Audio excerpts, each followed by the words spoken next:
हमारे YouTube channel पर आप सभी का स्वागत है। जो भी हमको इस वीडियो में देख रहे हो सभी को हमारी तरफ से जय श्री कृष्णा। आज हम श्रीमद् भागवत गीता का 8वां अध्याय पढ़ेंगे, तो आप सभी हमसे जुड़े रहिए और सुनिए। 8वां अध्याय। अर्जुन ने कहा, हे पुरुषोत्तम, ब्रह्मा क्या है, अध्यात्म क्या है, अधिभूत क्या है और अधिदेव क्या कहलाता है। हे मधुसूदन, अधियज्ञ क्या है और इस देह में अधिदेह कौन सा है। मरने के समय स्थिर चित्त वाले लोग तुमको कैसे जान जाते। कृपा करके हे मधुसूदन जी मुझे ये रहस्य समझाइए। अर्जुन के प्रश्न सुनकर श्री कृष्ण भगवान बोले, हे अर्जुन, मैं सबसे न्यारा और अविनाशी हूँ, इस कारण मेरा नाम ब्रह्मा है। मुझ में अपने प्रताप से ही प्रताप है, अपने बल से ही मैं बली हूँ और अपने ही ज्ञान से ज्ञानी हूँ। अन्य जितने भी भूत प्राणी हैं इनमें मेरे प्रताप से ही प्रताप है, ये मेरे बल से ही बली है तथा मेरे ही ज्ञान से ज्ञानी है। सब मनुष्यों का प्रभु मैं हूँ, इस कारण से मेरा नाम अध्यात्म है और मैं ही सब भूत प्राणियों को उत्पन्न करता हूँ। मैं जिसकी जैसी कर्म रेखा खींच देता हूँ उसको वैसा ही फल प्राप्त होता है, इस कारण से मुझको कर्म कहते हैं। पंचभूत का विनाशी करता मैं हूँ, इसी कारण मेरा नाम अद्भुत है और जो कुछ भी होनहार यानी होनी अनहोनी है उसका प्रभु भी मैं ही हूँ, इस कारण मेरा नाम अद्वैत है। और यह देवताओं के लिए जितने भी यज्ञ होते हैं, पितरों के लिए जो भी श्राद्ध होते हैं, उन सब में सर्वप्रथम मेरी ही पूजा होती है, इस कारण मेरा नाम अविनाशी है। मेरा एक नाम और भी है, देह भरतंबर। अब उसका अर्थ सुन। जितने भी देहधारी हैं उन सब में सबसे सुंदर मेरी देह है। देहधारियों में मेरी जैसी सुंदरता और बल किसी में नहीं है। देवधारियों की बात क्या कहूँ, मेरे जितने भी अवतार हैं उन सब में मेरा अवतार महाश्रेष्ठ है, इसी कारण मेरा नाम देह भरतंबर है।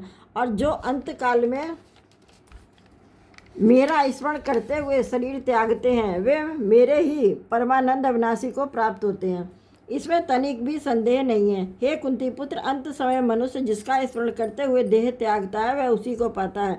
अतः तुम मुझ में ही मन लगाकर मेरा ही स्मरण करते हुए संग्राम करो, तुम निसंदेह मुझको आ मिलोगे। हे पार्थ, अभ्यास रूप योग से युक्त दूसरी ओर न जाने वाले मन से सदा चिंतन करता हुआ पुरुष परम और दिव्य पद को ही प्राप्त होता है। अतएव जो अंत समय में मन को एकांत कर भक्ति पूर्वक योगाभ्यास के बल से दोनों भवों के मध्य भाग में प्राण को चढ़ाकर सर्वज्ञ अनादि संपूर्ण जगत के नियंता सूक्ष्म से भी सूक्ष्मतर सबके पोषक अचिंत्य स्वरूप सूर्य के समान प्रकाशवान तमोगुण से रहित परम पुरुष का ध्यान करता है वह उसको मिलता है। वेद के जानने वाले जिसको अक्षर कहते हैं, वीतराग होकर सन्यासी जिसमें प्रवेश करते हैं तथा जिसको चाहने वाले ब्रह्मचर्य का आचरण करते हैं, उस परम पद को तुमसे संक्षेप में कहता हूँ, जो सब इंद्रियों को रोककर मन को हृदय में धारण कर प्राण को मस्तक में ले जाकर समाधि योग में स्थित ओम इस अक्षर का उच्चारण करता हुआ देह को त्यागता है, उसे मोक्ष रूप उत्तम गति प्राप्त होती है। हे पार्थ, जो मुझ में ही मन लगाकर नित्य प्रति मेरा स्मरण करते हैं उन सदैव स्मरण करने वाले योगियों को मैं बहुत सुलभ रीत से प्राप्त होता हूँ। मुझको प्राप्त होने पर परम सिद्धि को प्राप्त करने वाले महात्मा गण फिर ये जन्म धारण नहीं करते जो नाशवान और दुख का घर है। हे अर्जुन, ब्रह्मलोक पर्यंत जितने लोग हैं वहाँ से लौटना पड़ता है, परंतु मुझ में मिलने से फिर जन्म नहीं होता। 1000 महायुगों का एक दिन होता है और 1000 महायुगों की एक रात्रि ब्रह्मा की होती है। जो इसे जानते हैं वह सब ज्ञाता हैं।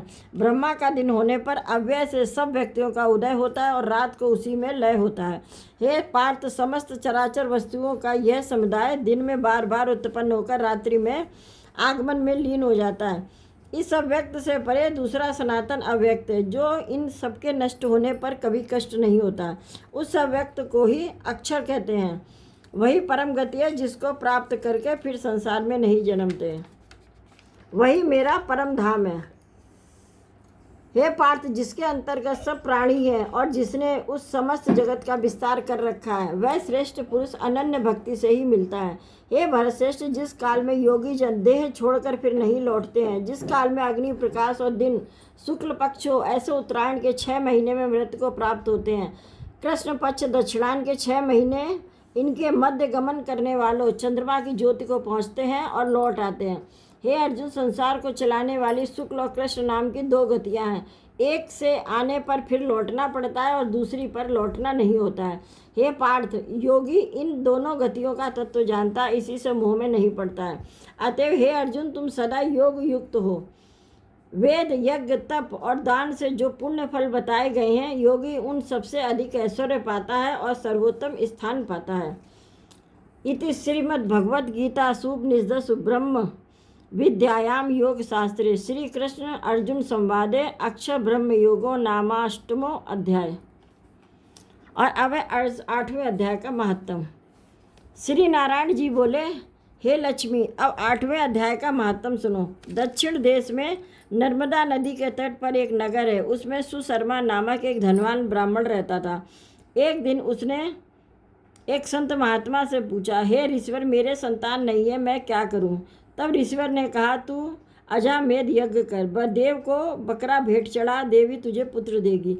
तब उसने यज्ञ करने को एक बकरा मोल लिया, उसको स्नान करा के मेवा खिलाया। जो उसको मारने लगा तब बकरा अचानक से हंस पड़ा। तब ब्राह्मण ने पूछा, हे बकरे, तू क्यों हंसा? बकरे ने कहा, पिछले जन्म में मेरे भी कोई संतान नहीं थी। तब एक ब्राह्मण ने मुझे भी अजामेध यज्ञ करने को कहा था। मैंने सारी नगरी में बकरा ढूंढा मगर बकरा हाथ ना लगा। ढूंढते ढूंढते एक बकरी का दूध पीता बच्चा हाथ लगा। मैंने उस बकरी समेत बच्चे को मोल ले लिया और उसको बकरी के स्तन से छुड़ाकर यज्ञ करने लगा।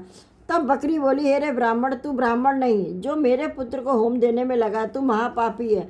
क्या यह कभी सुना है कि किसी के पुत्र को होम कर किसी ने पुत्र पाया हो? तू अपनी संतान के लिए मेरे पुत्र को मारता, तू निर्दयी भी है, तेरे पुत्र नहीं होगा। उस बकरी ने बहुत कहा, पर मैंने होम कर ही दिया। तब बकरी ने श्राप दिया कि तेरा गला भी इसी भांति कटेगा। इतना कहकर तड़प कर बकरी मर गई। कई दिन बीते, मेरी भी मृत्यु हो गई। यमदूत मारते मारते धर्मराज के पास ले गया। तब धर्मराज ने कहा, इसको नरक में डाल दो, यह बड़ा पापी है।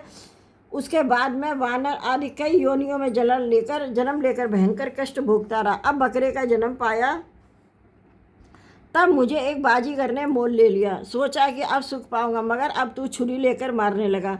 तब ब्राह्मण ने कहा, हे बकरे, तुझे भी जान प्यारी है, अब मैं अपने नेत्रों से देखी हुई कहता हूँ। कुरुक्षेत्र में चंद्र सुशर्मा नामक राजा स्नान करने आया। उसने ब्राह्मण से पूछा, ग्रहण में क्या दान करूँ? उसने कहा, हे राजन, काले पुरुष का दान कर। तब राजा ने काले लोहे का पुरुष बनाया, नेत्रों की जगह लाल जड़वाए और सोने के आभूषण पहनाकर तैयार किया। जब वह काला पुरुष कह कह शब्द करके हंसा तो राजा डर गया कि कोई बड़ा अवगुण है जो लोहे का पुरुष हंसा। तब लोहे के उस काले पुरुष ने ब्राह्मण को कहा, हे ब्राह्मण, तू मुझे लेगा? तब ब्राह्मण ने कहा, मैंने तेरे सरीखे कई पचाए हैं। तब काले पुरुष ने कहा, तू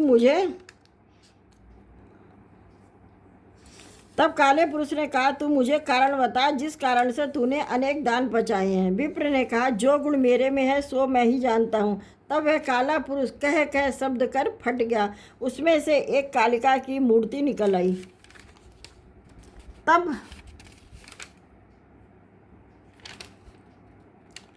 तब विप्र ने श्री गीता जी के 8वें अध्याय का पाठ किया। उस कालिका की मूर्ति ने देह सुनकर देह पलटी। जल की अंजलि भरकर उस विप्र ने मूर्ति पर जल छिड़का।